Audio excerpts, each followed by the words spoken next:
Gaura official लोकगीत 01 में स्वागत करती हूँ। मैं एक कहरवा नाच गीत लाई हूँ। आप लोगों को कैसा लगेगा कमेंट करके ज़रूर बताना। अगर गाना पसंद आए तो लाइक, सब्सक्राइब और शेयर करना ना भूलना।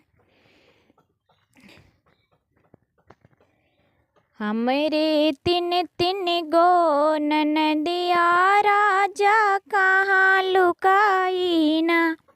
हमरे तिन तिन गो ननदिया राजा कहाँ लुकाईना। कहाँ लुकाईना हो राजा कहाँ लुकाईना। हमरे तिन तिन गो ननदिया राजा कहाँ लुकाईना। तीनों हैली हमरे घरवा राजा कहाँ लुकाईना। तीनों हैली हमरे घरवा राजा कहाँ लुकाईना। एक को मांगे झुमका एगो मांगे लिहारवा। एगो मांगे झुमका एगो मांगे लिहारवा। एगो मांगेली झुलनिया राजा कहाँ लुकाईना। एगो मांगेली झुलनिया राजा कहाँ लुकाईना।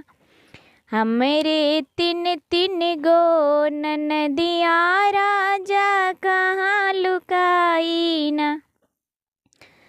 तीनों ऐली हमरे घरवा राजा कहाँ लुकाईना। तीनों ऐली नई हरवा राजा कहाँ लुकाईना। एगो मांगे साड़ी एगो मांगे लहंगा।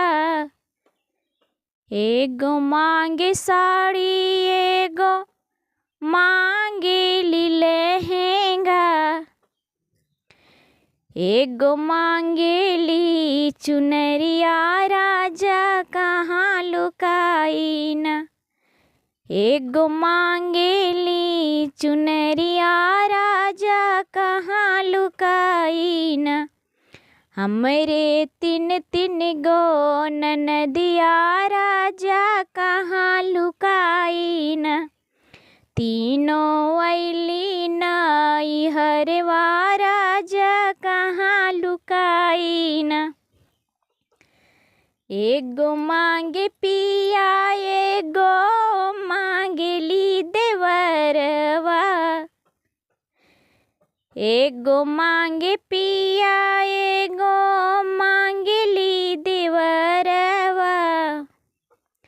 एगो मांगेली बिरनवा राजा कहाँ लुकाईना। एगो मांगेली बिरनवा राजा कहाँ लुकाईना। हमरे तिन तिन गो ननदिया राजा कहाँ लुकाईना।